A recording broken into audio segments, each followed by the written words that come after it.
Whoa, that got a bit daft there. Let's kill the lights and check out on what's new.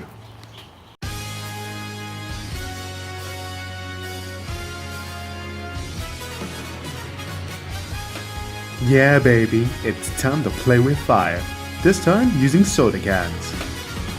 So I ended up making 9 different prototypes, each with different properties such as wider openings and different heights, just to play around the fact that whoa, wait, what's that?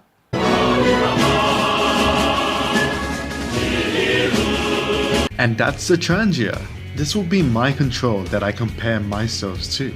Wanting to keep things consistent, I also use a quarter of a cup of alcohol across all the stoves.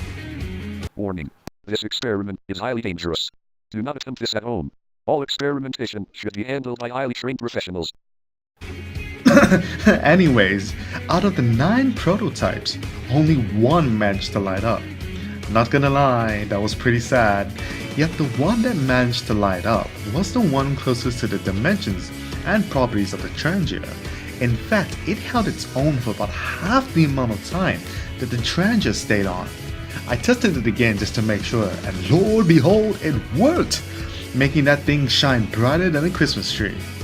Yet, when I compared the two once again, I noticed that the Trangia's flame was a lot more subtle and blue compared to my own stove. I also noticed that the Trangia had about 3 times the amount of burner holes, which led it to have a much more efficient flame.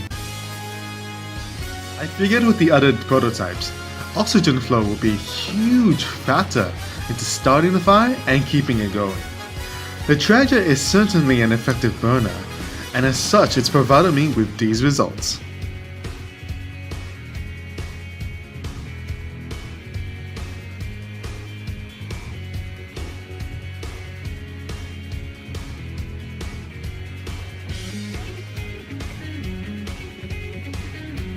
I did a bit more research into what street pho was all about.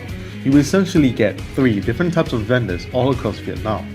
The wealthier ones tend to have their own restaurants, whilst others use noodle carts or even carry giant pots of ingredients and utilities just to cook pho on the spot. I'm going to focus on the last category of vendors, as I want to shrink the kitchen setup to benefit them in the most effective manner.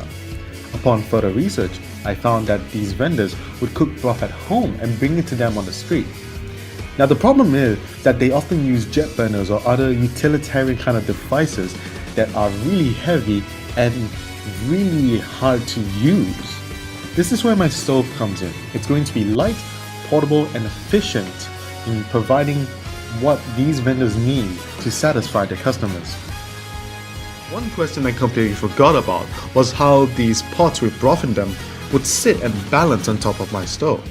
My initial idea was to simply cook the bowl that had the pho in it, because as we all know, What do you eat your noodles in? Eat my noodles in a bowl.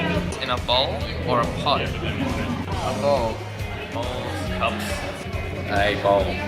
I eat my noodles in a bowl. In a bowl. In a cake car. We eat our noodles in a bowl. Yes. yeah, so everyone uses bowls. Yet the idea of boiling the broth within the same bowl might take too much time and turn off potential customers. As such, I began prototyping a support rig to supplement the stove, so that the giant pots of broth would have a platform to sit on. And that is it for this week's research. Not a lot going on, but definitely tons of improvement. I thank you all for watching. Wait a minute. I haven't even shown you guys the preview.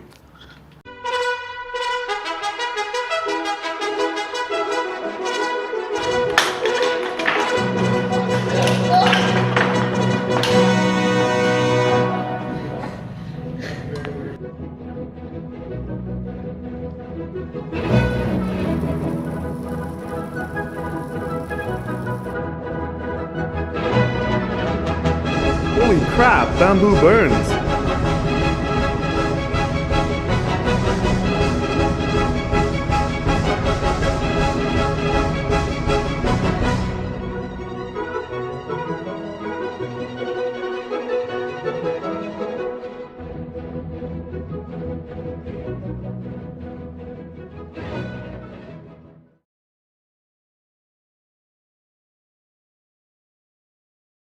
Alright, what do you eat your noodles in? Not deep. Sarah!